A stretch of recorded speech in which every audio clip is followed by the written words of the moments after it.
YouTubers, welcome back to AZ2 Ozarks. As I promised in my rye bread video, I am now providing you with the recipe for my sugar-free jams. Now, why have sugar-free jams? Well, personally, I don't like how sweet most store-bought jams are. They just are so sugar-ridden, and I don't like my kids to have all that sugar. So I began to seek out recipes and work with ideas for making a jam where the bright flavors of the fruit shines through so that they are the star of the show instead of just simply sweetness. I use a sweetener. I use both erythritol and monk fruit for sweetening. However, it's just not overpowering. Now, it's important to know that the sugar in jams are regulated, the quantity of sugar. Each state has regulations because sugar is a preservative. And oftentimes you will only find recipes for sugar-free jams that are refrigerator. They are not canned or shelf stable.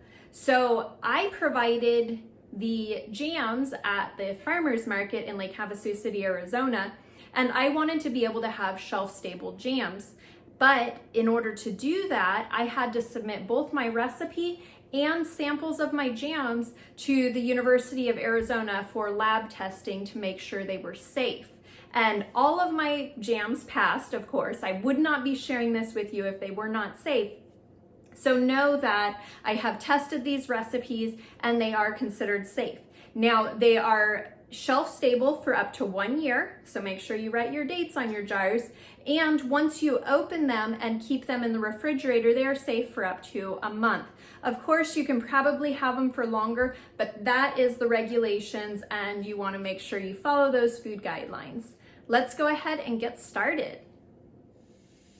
As you are preparing to make your jam, get a deep pot full of hot water and place your jars in so that the jars are covered over the top with water. You're going to bring this pot to a full boil for several minutes in order to make sure that your jars are nice and clean and sterilized. I leave it boiling for about 10 minutes or more, but either way, you just let it boil until you are ready to fill the jars with the jam. Because we have super hard water here, I like to give a little splash of vinegar into my water.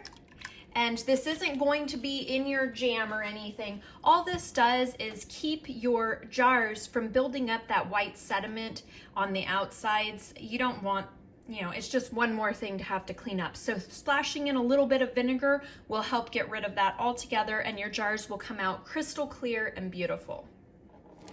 In another large pot on the stove, you will place 5 cups of raspberries, and these can be frozen or fresh. I'm using frozen because we don't have any raspberries in season.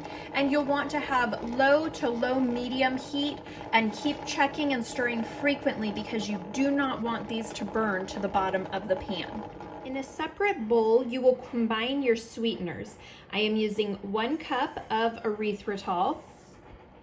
And you'll notice that this is not nearly as much sweetener as you would have in a regular sugar jam. They usually have quite a bit of sugar in them, but we are making it sugar-free. So we have erythritol, which has no glycemic index, and it doesn't have any of that harmful stuff like sucralose or aspartame. And then we are going to mix it with pure monk fruit extract. And this pure monk fruit extract is 200 times sweeter than sugar. And so we're going to use 1 teaspoon. It's a powder. And we will mix it into the erythritol. I do get the monk fruit extract at Azure Standard. You can purchase it there. And I've been very happy with the quality of it.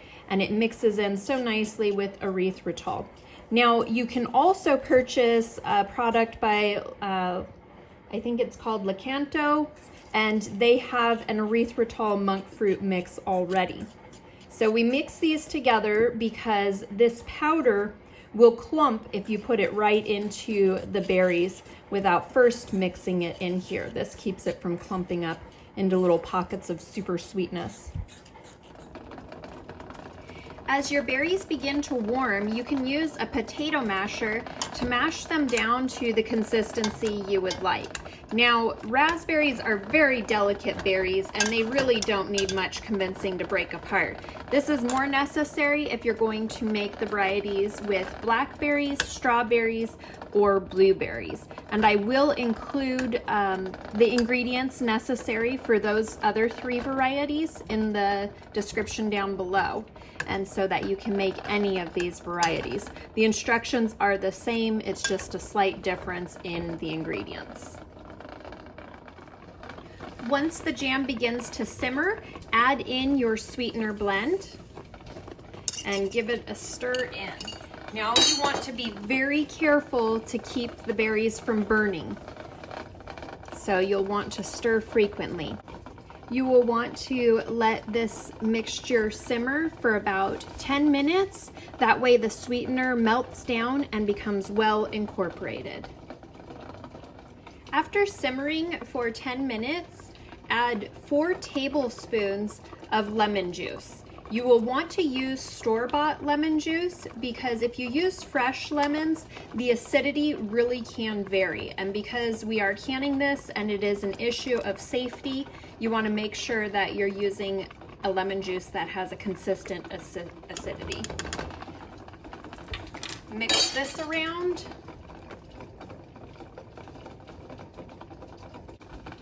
Next, we will add a 1/2 cup of chia seeds. I purchased these in bulk from Azure Standard. Again, that link will be down in the description below. So stir in a 1/2 cup of your black chia seeds.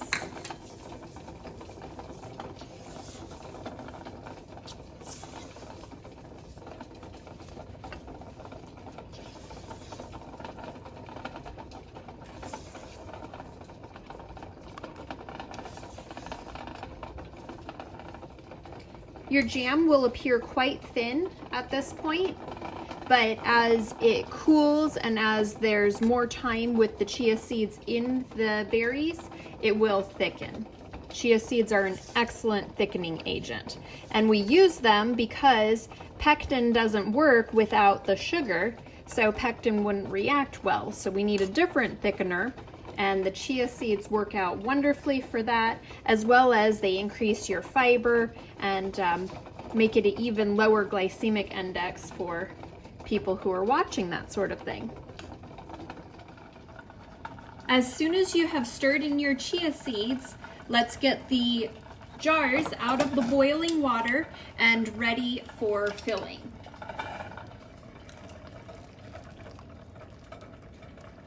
Make sure to have your lids and your rings on standby.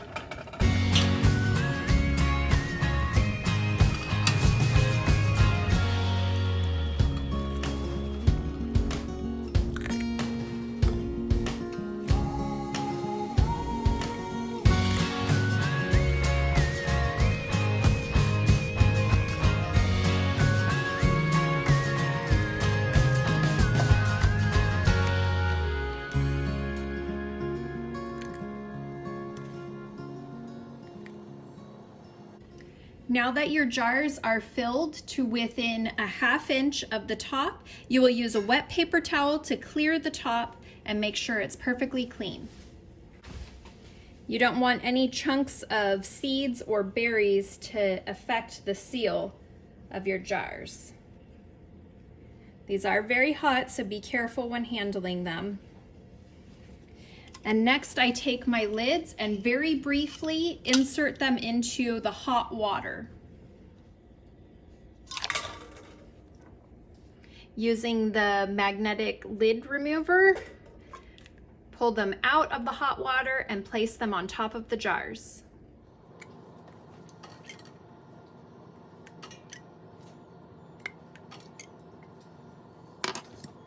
Gently place the rings on the jars, and you'll want to screw them on but not tight. So you can see it's just barely finger tight, not even fastened down.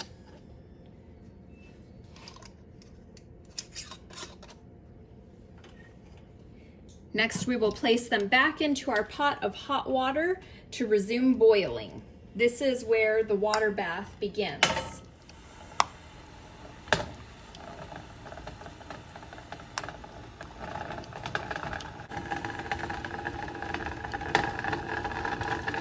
Cover the pot and allow it to boil for 13 minutes at a rapid boil. If you have a little bit left over in your pot that didn't fit into your jars, feel free to place it in a little dish that you can keep in the refrigerator, or you can just eat it for lunch that day. So this will set up just nicely right in the refrigerator. After 13 minutes in the water bath, remove your jars carefully and place them onto a towel or a drying mat so that they may cool.